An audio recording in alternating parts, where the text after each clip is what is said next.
Stapakaya ca dharmasya Sarvadharmaswarupine Stapakaya ca dharmasya Sarvadharmaswarupine Avatara Varishtaya Ramakrishna-Yate Namaha Asato ma Sadgamaya Tamaso ma Jyotirgamaya Mrityorama Mritangamaya Om Shanti Shanti Shanti. Let us offer our salutations to Sri Ramakrishna, the embodiment of all religions, the Supreme Incarnate, who came to establish universal religion. Let us offer our salutations to him and pray to him to lead us from the unreal to the real, to lead us from the darkness of ignorance to the light of knowledge, to lead us from death to immortality.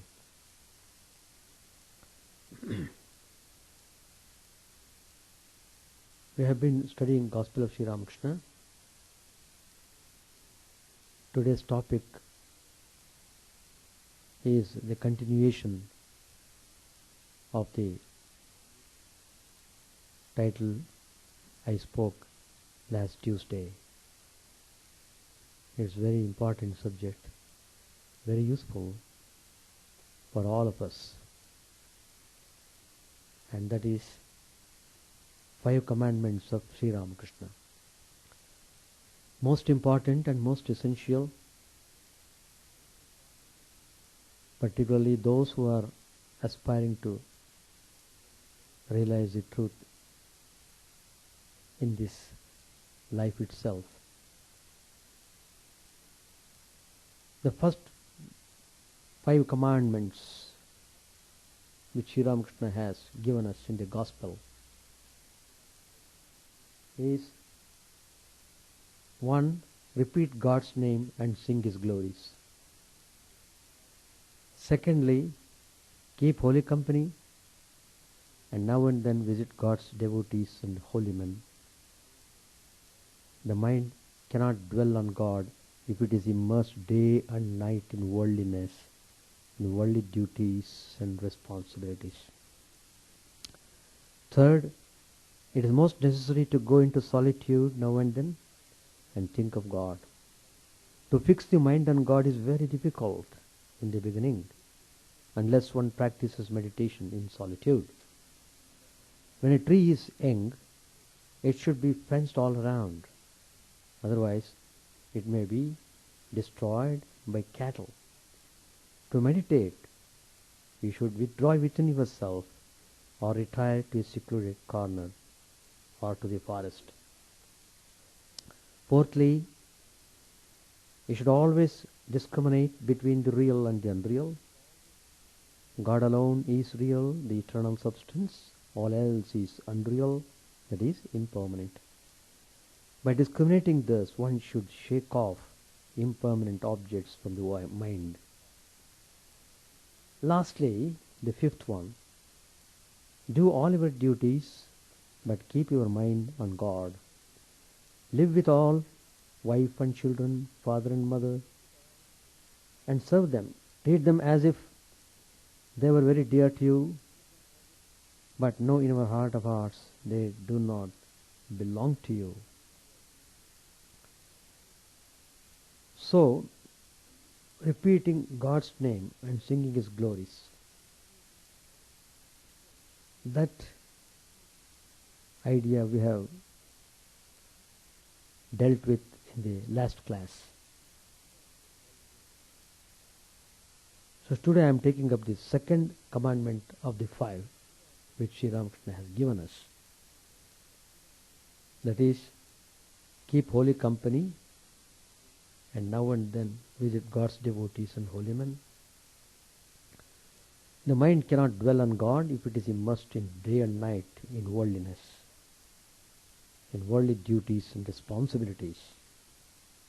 The companionship of the holy and the wise is one of the main elements of spiritual progress. This is the second most important commandment of Sri Ramakrishna. So that means there is tremendous significance in satsang.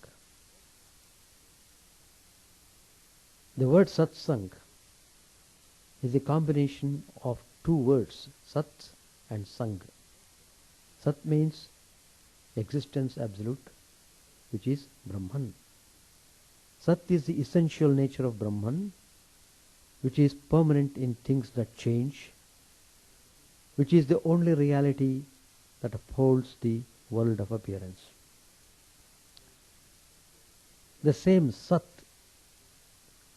with the accidental attributes of omnipresence, omniscience and omnipotence, is called Ishvara or Paramatman.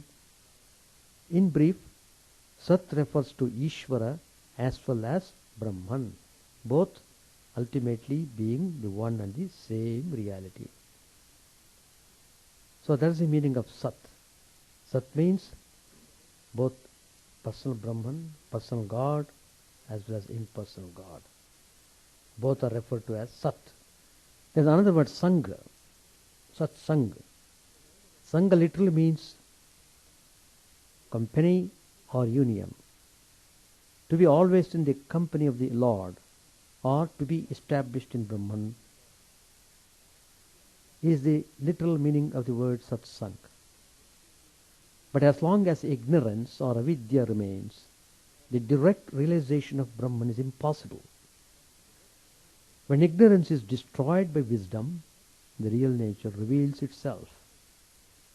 This is the highest satsang. The next possibility is to please God so much by our unflinching devotion that He has to sport with us, assuming a gentle form according to our desire, even as He did in the case of the gopis. But the means to the realization of this blessed end is also called satsang, or the company of the wise. The means being essentially not different from the end, is also named after the end. Because the company of the wise leads to the realization of Brahman, with attributes or without attributes, it is also termed as satsang. In this sense, satsang means the company of the Satpurushas. Satpurushas are those who have realized truth as well as those who are aspirants after truth. Those people who have renounced egoism, greed, lust, etc. are Satpurushas. Those people who have attained equal vision, balanced mind, unflinching devotion to the Lord are Satpurushas. Those people who are endowed with peace, bliss, contentment, simplicity, fearlessness, humility, powerful voice, a face beaming with the glow of saintliness, etc. They are all called as Satpurushas. There is a verse composed by Shankaracharya in his famous stotram Bhajagovindam. There he says, Satsangatve nissangatvo nissangatve nirmohatvam nirmohatve nischalatatvo nischalatatve jivan muktihi. There Shankaracharya says, Satsange nissangatve. Nissangatva. By keeping the company of the great Mahatmas, one becomes dispassionate. He gets vairagya. He does not like the company of the worldly people. Then he develops the state of nirmohatva. He becomes free from infatuation or delusion. Then his mind becomes steady and one-pointed and rests on the swarupa or essence. Then he attains liberation or freedom. Kastarati kastarati mayam yassangam tyajati yo mahanubhavam sevate nirmamo bhavati. Who overcomes this maya? Only he who abandons evil company, who associates with large-hearted persons, and who is free from mindness. Mahatsangastu durlabhogam yo moghascha. Companionship of the great ones is again difficult for attainment. It is hardly possible to assign how and when men may be taken into the society of the great. But once obtained, association with the great ones is infallible in its operation. Labhyatepi tat kripayaiva. Companionship of the great ones is gained by the grace of God alone. These are taken from the Bhakti Sutras of Narada Maharshi. Binu satsanga vivekana hoi, Ramakripa binu sulabana soi. Ramcharitmanas, Tulsidas says, the intuition of wisdom or the power of discrimination does not come without having satsang, which is enjoyable or attainable only by those whom Lord Rama chooses or upon whom he bestows his grace. Satsangata muda mangala mula sata sudarahi satsangati payi. Even the worst rogues are changed into virtuous men only through the association or sang of the seers and sages, as satsang is itself an ever beneficial joy giver. Learn wisdom from the saints. They are your saviors. Follow their advice. They will help you, guide you and lead you to your destined goal. Turn homeward. Enough of your wanderings in the desert of samsara. Samsara means worldly type of activities, worldly involvements.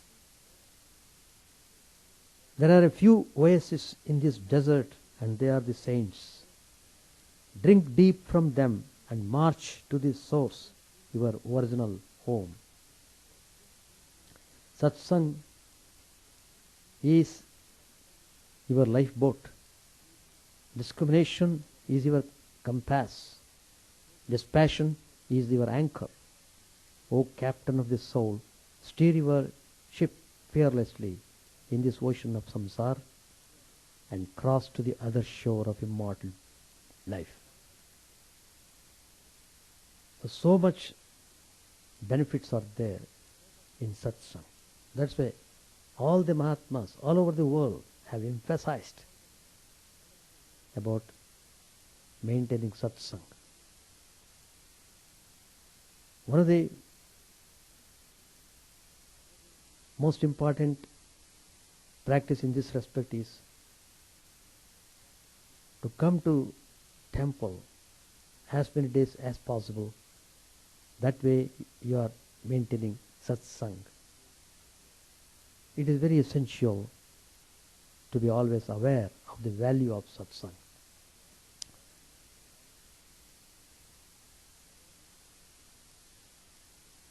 Man wants friends and companions to share his feelings, thoughts, joys and sorrows.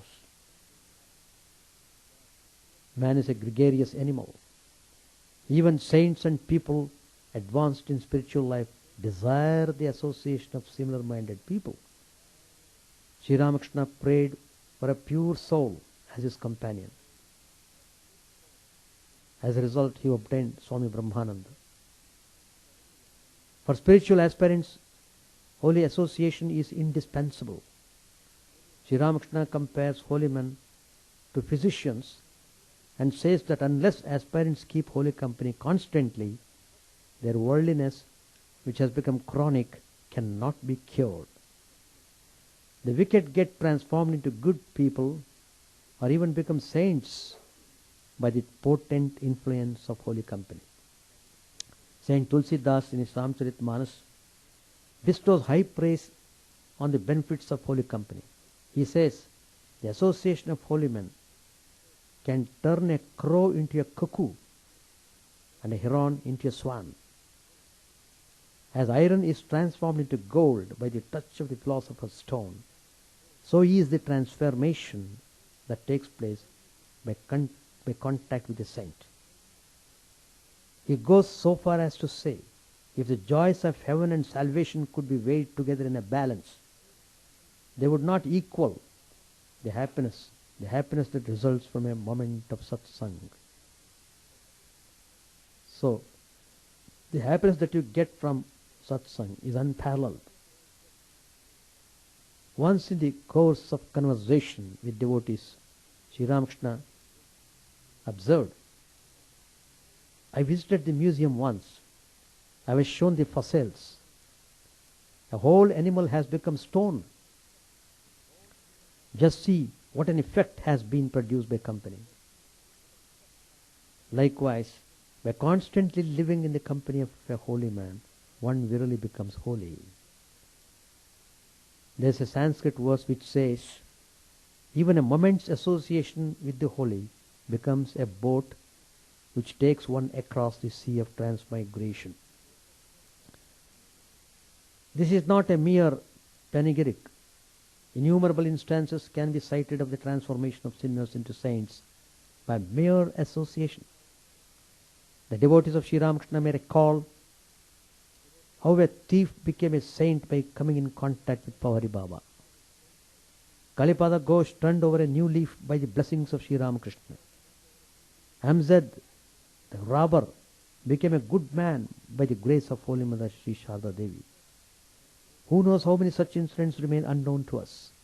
Sri Ramakrishna also used to say, if the aspirant thirsting after self-improvement mixes indiscriminately with all sorts of worldly people, not only does he lose his ideal, but also his former faith, love and zeal.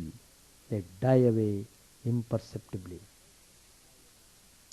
The society of pious men is like the water in which rice is washed.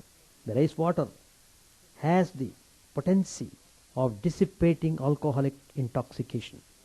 The society of the pious relieves worldly men, drunk with the wine of vain desires, of their intoxication. That's why Sri Ramakrishna recommends the cultivation of holy company so strongly. The Sanskrit word for holy company is satsang. The word sang means company and sat means good, truth and God. To seek the company of the holy means to become good, to observe truthfulness, and to thirst after truth and God. Invariably one who keeps good company first becomes good, pure, unselfish and kind. Then he becomes sincere and truthful. After that he becomes a seeker of truth and God. He practices japa, prayer, meditation, etc. He experiences constantly the presence of God. In the end he obtains the grace of God and realizes him as a self of his self. The effect of satsang is incalculable. We live in the midst of an adverse environment saturated with materialism and atheism. Added to that, we also bring our own past impressions which constantly are trying to pull us down. There will also be times when we feel depressed, frustrated and likely to lose our enthusiasm. Then there are the inevitable events of life, accidents, death, pain and suffering. Under these circumstances, the difficulty of keeping our faith in God and higher ideals is easily imagined. In these trying times, the company of the holy and pious can help us a great deal Sri Ramakrishna used to say, bondage and liberation are of the mind alone. The mind will take the color you dye it with. It is like white clothes just returned from the laundry. If you dip them in red dye, they will be red. If you dip them in blue or green, they will be blue or green. They will take only the color you dip them in, whatever it may be. Holy company makes one holy. The need for holy company has been emphasized by all religions. Not only is holy company necessary, it is impossible to progress in spiritual life without it, says Vedanta. To emphasize this point, a story has been said. It is in the Gospel. Uma was the universal mother, incarnated as the daughter of Himavan, Parvati. She blessed her father with the vision of the several manifestations of the omnipotent mother. Himavan was highly pleased, and he asked his daughter to help him have the realization of Brahman. Then Uma said, Father, if you wish to realize Brahman, you must live in the company of holy men, men who have entirely given up the world. It is not easy to get holy company. Even confirmed non-dualist that he was, Adi Shankaracharya, has confirmed that there are three things which are hard to acquire and can be had only by God's special grace. And these three are human birth, an intense yearning for liberation, and the association of a great soul. Narad in his Bhakti Sutras makes a reference to the companionship of the holy and points out that this companionship creates a rare opportunity. Its influence is subtle and difficult to comprehend. It is obtainable only by the grace of God. But once obtained, its effect is unfailing.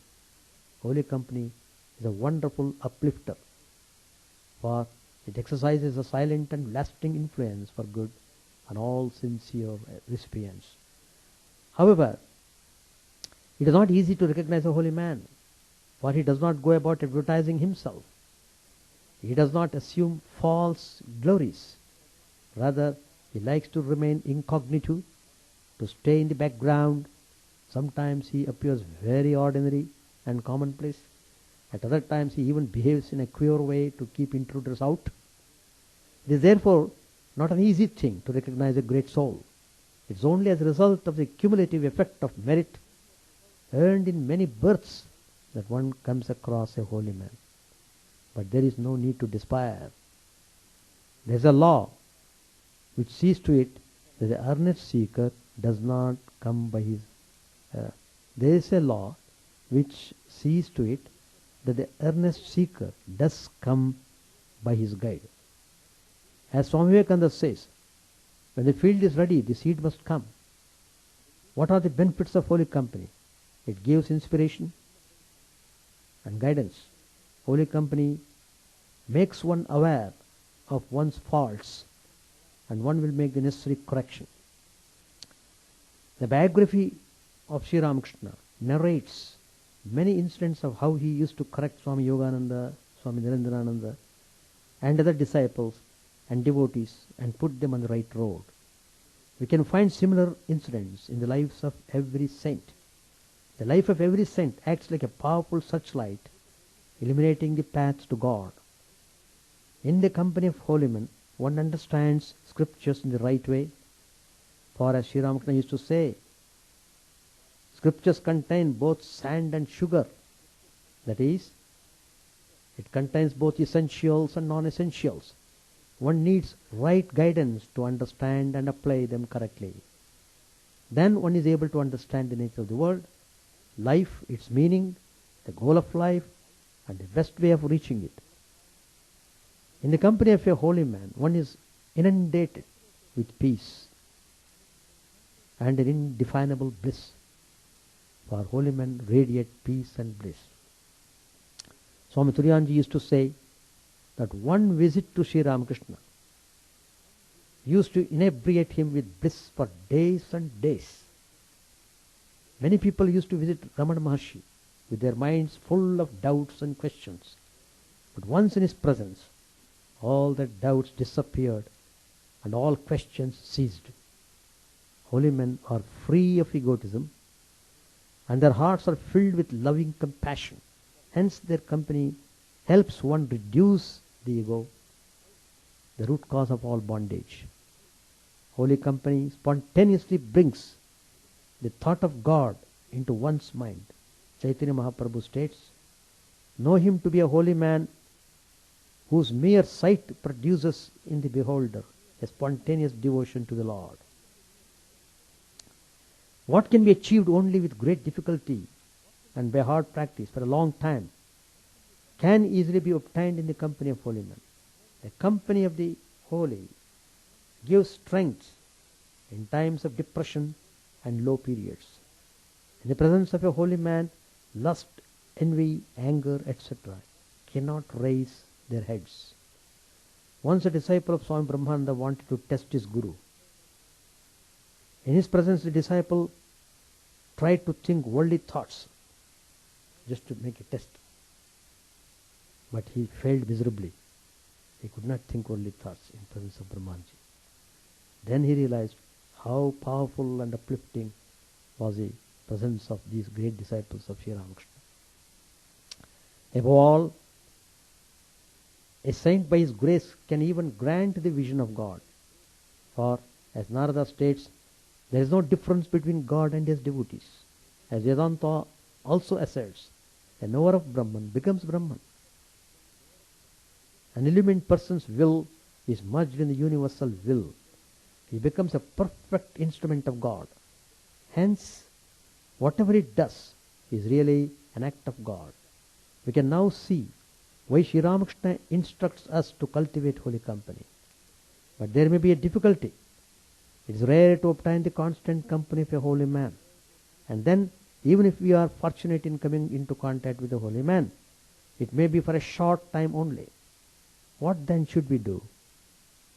Holy company means not only the companionship of saints, anything that inspires and propels one toward a nobler goal towards God is holy company. It could be a book, or a place, or an object. Every religion insists on the study of scriptures and pilgrimage. A devout study of scriptures and the lives and teachings of saints and sages is a wonderful way of having their holy company. These have the power of truth, and truth always uplifts and inspires everyone. The study of these holy books instantly transports us into the presence of these great souls. For example, we read the Gospel of Sri Ramakrishna, we can palpably feel his presence immediately. Regular study of the scriptures slowly brings about an inner transformation. The places and objects associated with holy men can also act as powerful uplifters.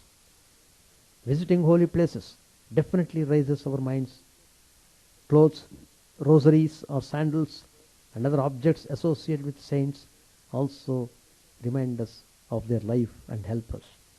This is why relics, not merely for their apparent miraculous powers, are cherished so devoutly by devotees all over the world. Even certain events can help us turn towards a higher goal. Many aspirants are advised to visit now and then crematoriums, hospitals, and lunatic asylums. Why? These visits can bring to our minds vividly the evanescence of life, check our mad rush after fleeting sense pleasures, and produce dispassion and discrimination. We also learn to count our blessings and appreciate the grace of God in having a healthy body and mind. We are reminded of the precariousness of time. We are reminded of the preciousness, not precariousness, preciousness of time and opportunity given to us. But the best holy company is the practice of the presence of God in our hearts. Constant prayer, japa, and remembrance unveils the Lord, who is present at all times and at all places. To feel the presence of God, this is the true meaning of satsang. All the other means discussed earlier are only helps towards reaching this goal. Until we achieve this we are advised to take recourse to all the other means mentioned earlier. Thus we can see how the cultivation of holy company confers so many blessings and is so very necessary in spiritual life. We can ignore it only at our peril. So, association with right type of people who are really practicing spirituality is very important to maintain a spiritual fervor and to march onwards in spiritual journey zealously. Holy company is very essential. So this is the second commandment of the 5 commandments which Sri Ramakrishna has given to us in the Gospel. Page 857. Sri Ramakrishna was talking to the devotees. He said, you may ask, is there any difference between the realization of 2 jnanis? One a householder and the other a monk.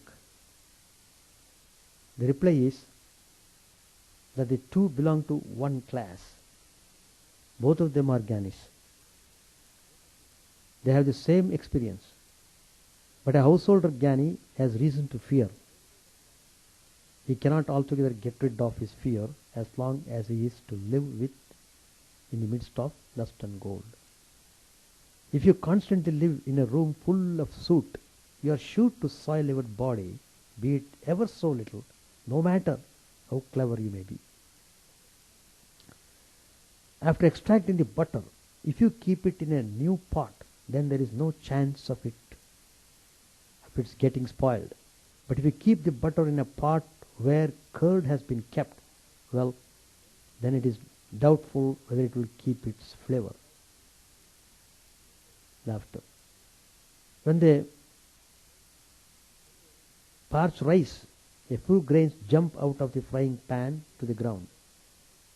These are white like mallika flowers, without the slightest stain on them. But the grains that remain in the pan are also good, though not as immaculate as a fresh mallika flower. They are a little stained. In the same way, if a monk who has renounced the world attains divine wisdom, he is as spotless as a white flower. But one who stays in the frying pan of the world, after attaining knowledge, may get a little blemish. Once a Bhairavi came to King Janaka. At the sight of the woman, the king bent his head and cast his eyes to the ground. At this, the Bhairavi said, O Janak, even now you are afraid of a woman? Even now? Through perfect knowledge, a man becomes like a child 5 years old. He does not know the distinction between a man and a woman. Although a jnani living in the world may have a little blemish, yet this does not injure him. The moon undoubtedly has dark spots, but these do not obstruct its light. After realizing God, some souls perform work in order to teach men. Janak, Narad, and others like them belong to this group, but one must possess power in order to be able to teach others. The sages of old were busy attaining knowledge for themselves, but teachers like Narad went about doing good to others. They were real heroes. A worthless stick floating on the water sinks under the weight of a bird, but a heavy and substantial log floating on the water can support a cow, a man, or even an elephant. A steamboat not only crosses the water itself, but carries many human beings with it. Teachers like Narad may be compared to the heavy log of wood or the steamboat. One man, after eating a tasty morsel, removes every trace of it by wiping his face carefully with a towel, lest anyone should know. Another, again, having got a mango, not only enjoys it himself, but shares it with others. Even after having attained perfect knowledge, teachers like Narad retained love of God in their minds for the welfare of others. Let us stop here. Any questions to ask? So, what is needed is practice, practice, practice. The more you practice, the more you come near to God. The more you practice, the more you become able to get rid of worldliness. Worldliness must go from the mind. It should be at the minimum level. Why? To carry on your minimum requirements. But the mind should be always kept on the spiritual ideal. And these commandments of Sri Ramakrishna, please remember them. Every now and then you go through, read every day these commandments and introspect how far you are practicing them. So that gives you an awakening. You must wake up clearly. Wake up from all respects. Then you'll be able to realize God. You'll be able to have the vision of God in this life itself. That means before you cast off this mortal body, you will be enjoying peace and bliss. Well, that's all. Chant the name of the Lord and His glory unceasingly, that the mirror of the heart may be wiped clean and quench that mighty forest fire, worldly lust raging furiously within. O name streamed down in moonlight on the lotus heart, opening its cup to knowledge of thyself. O self, drowned deep in the waves of His bliss, tasting His nectar at every step, bathing in His name that bought our very selves. Various are thy names, O Lord, in each and every name thy power resides. No times are set, no rites are needful for chanting of thy name. So vast is thy mercy, how huge then is my wretchedness, who find in this empty life and heart no devotion to thy name. O my mind, be humbler than a blade of grass, be patient and forbearing like a tree, take no honor to thyself, give honor to all, chant unceasingly the name of the Lord. O Lord and soul of the universe, mine is no prayer for wealth or retinue, the playthings of lust or the ties of fame. As many times as I may be reborn, grant me, O Lord, a steadfast love for thee. A drowning man in this world's fearful ocean is thy servant, O sweet one. In thy mercy consider him as dust beneath thy feet. Ah, how I long for the day when an instant separation from thee, O Lord, will be as 1,000 years, and my heart burns away with its desire, and the world without thee is a heartless void. Prostrate at thy feet let me be in unwavering devotion, neither imploring the embrace of thine arms, nor bewailing the withdrawal of thy presence, though it tears my soul asunder. O thou who stillest the hearts of thy devotees, do with me what thou wilt, for thou art my heart's beloved, thou and thou alone. O Lord, lead us from the unreal to the real, lead us from darkness to light, and lead us from death to immortality. May all be free from dangers, may all realize what is good, may all be actuated by noble thoughts, may all rejoice everywhere, may all be happy, may all be free from disease, may all realize what is good, may none be subject to misery. May the wicked become virtuous, may the virtuous reign tranquility, may the tranquil be free from bonds, may the free make others free. May good betide all people, may the sovereign righteously rule the earth, may all beings ever attain what is good, May the worlds be prosperous and happy. May the clouds pour rain in time. May the earth be blessed with crops. May all countries be freed from calamity. May holy men live without fear. May the Lord, the destroyer of sins, the presiding deity of all sacred works, be satisfied. For he being pleased, the whole universe becomes pleased. He being satisfied, the whole universe feels satisfied.